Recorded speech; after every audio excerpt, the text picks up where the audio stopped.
যে আজকের যে বর্বরতম যে ঘটনা, রামিসা হত্যার যে ঘটনা, তার যে রায় হলো, তাতে আমরা কিন্তু বাংলাদেশ মহিলা পরিষদ থেকে আমরা বলছি যে আমরা সাময়িক স্বস্তি পাচ্ছি। আমরা কিন্তু বলছি না যে আমরা মানে একটা চূড়ান্ত স্বস্তি পাচ্ছি, সেটা বলছি না। বলছি সাময়িক স্বস্তি পাচ্ছি। কেন এই সাময়িক স্বস্তির কথাটা বলছি? বলছি এই কারণে যে আমাদের পূর্ব অভিজ্ঞতায় আমরা দেখেছি যে কিছু কিছু রায় হয়েছে, কিন্তু রায় কার্যকর হতে বছরের পর বছর লেগে গেছে। হয়তো বা হতে পারে যে এই রামিসা হত্যা মামলার রায়টা হয়তো হতে পারে যে দ্রুতই কার্যকর হবে, কারণ সোশ্যাল মিডিয়া যেভাবে এই হত্যার ঘটনাটি প্রচার করেছে এবং যেভাবে এটা মানুষের একটা জনগণের একটা মনোযোগ পেয়েছে, সর্বস্তরের মানুষের মনোযোগ পেয়েছে, সেইভাবে কিন্তু সব ঘটনা কিন্তু এইভাবে প্রকাশিত হয় না, অথবা সব ঘটনা এরকম সামাজিক যোগাযোগ মাধ্যমে এভাবে ভাইরাল হয়ে যায় না। এই জায়গাটায় আমরা বলছি যে অবশ্যই যেভাবে একটি 8 বছরের শিশুকে যেভাবে ধর্ষণের পর হত্যা করা হয়েছে, এটা তো একটা অমানবিক, একটা বর্বরতম একটা ঘটনা। এর জন্যই আমরা বলেছি যে আমরা সর্বোচ্চ শাস্তি চাই, এবং শাস্তিটা যে চাই, কেন চাই শাস্তি? কারণ হচ্ছে যে আমাদের সংস্কৃতি, যা চলমান সংস্কৃতি, সেটা হচ্ছে যে অপরাধীরা বিচারের বাইরে থেকে যায়, শাস্তির ভয়টা তাদের মধ্যে থাকে না। এই শাস্তির ভয় না থাকাটা কিন্তু একটা খুবই একটা উদ্বিগ্নতার বিষয়। শাস্তির ভয় যদি থাকে, তাহলে পরে কিন্তু অপরাধটাও কমে আসতে পারে। কিন্তু আমরা দেখছি যে প্রতিনিয়ত এই ঘটনাগুলো কিন্তু ঘটে যাচ্ছে। কাজে আজকের যে রায়, এই রায়টা কিন্তু পর্যবেক্ষণ করার জন্য আমাদের আইনজীবীরা এই মামলার শুনানি বিচারিক কার্যক্রমে তারা কিন্তু পর্যবেক্ষক হিসাবে অংশগ্রহণ করেছেন, যে এখানে কিভাবে সাক্ষী প্রমাণগুলো কিভাবে আসছে এবং কিভাবে এটা একটা রায়ের দিকে যাচ্ছে, এটা তারা পর্যবেক্ষণ করেছে। এবং পর্যবেক্ষণ করে এসে তাদের যে যে অভিজ্ঞতা হয়েছে, সেটার থেকেই আমরা বলছি যে আমরা সাময়িক স্বস্তি পেলাম।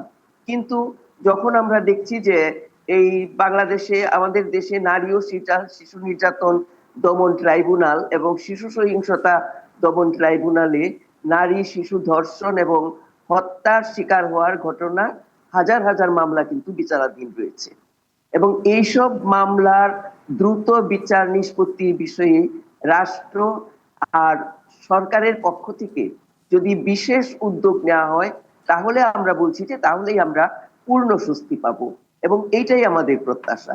পাশাপাশি পাশাপাশি যে ধর্ষণের পর যে হত্যার যে মামলাগুলো রায় হয়, সুপ্রিম কোর্টের, হাইকোর্ট এবং আপিল বিভাগের স্পেশাল ডেথ রেফারেন্স বেঞ্চ গঠনের মাধ্যমে আমরা কিন্তু একটা দ্রুত নিষ্পত্তির দাবি জানাচ্ছি। রেখা সাহা, এখানে আমি আরেকটি প্রশ্ন একটু আপনার কাছে রাখতে চাই, যে আপনার যে দাবি সেগুলো তো আমরা শুনেছি, আরেকটি কথা জিজ্ঞেস করতে চাই যে আমরা আলোচনা করছি ধর্ষণ এবং এরপরের হত্যাকাণ্ড নিয়ে, কিন্তু যেই ঘটনাগুলো শুধু ধর্ষণের, অর্থাৎ এরকম অনেক উদাহরণ রয়েছে, সেগুলো আলোচিত হয়েছে, সেসব ক্ষেত্রে কিন্তু এই যে মৃত্যুদণ্ড পাওয়া বা সর্বোচ্চ যেই সাজা সেটি পাওয়ার ক্ষেত্রে কিন্তু অনেক ক্ষেত্রে বাংলাদেশে রয়েছে যে যারা ভুক্তভোগী রয়েছেন তারা কিন্তু সন্তুষ্টি প্রকাশ করতে পারেন না। এই দিকগুলাতে আসলে কি মনে হয় যে সদিচ্ছার অভাব নাকি সঠিকভাবে প্রমাণিত হতে পারছে না?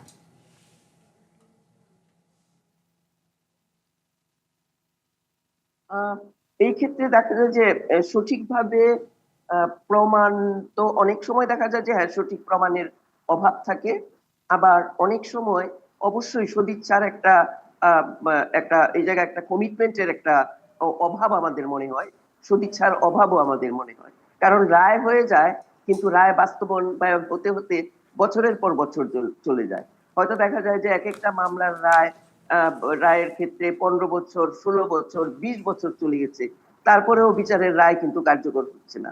এবং এই যে অপরাধটা হলো, বিচারের রায় কার্যকর হতে হতে এতগুলো বছর চলে গেল, এই রায়ের ফলাফল, কোনো প্রভাব কিন্তু যারা ভুক্তভোগী তাদের জীবনে, তাদের পরিবারে কিন্তু পড়ে না। কাজেই এই ক্ষেত্রেই আমরা বলছি যে এই দ্রুত বিচার, দ্রুত বিচার মানে কিন্তু এটা না যে উপযুক্ত সাক্ষ্য প্রমাণ ছাড়াই একটা দ্রুত বিচার হয়ে যাবে সেইটা না। যে কথাটা আমার পূর্বের ভাই যে কথাটা বলেছেন যে জাস্টিস হারিড জাস্টিস বাড়ির, সেইটা যেন না হয়।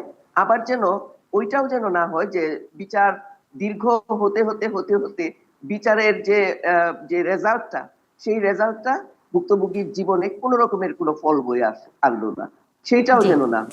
জি তো এইভাবেই কিন্তু আমরা আমাদের মানে অবজারভেশন গুলো এবং প্রতিক্রিয়াটা আমরা ব্যক্ত করছি।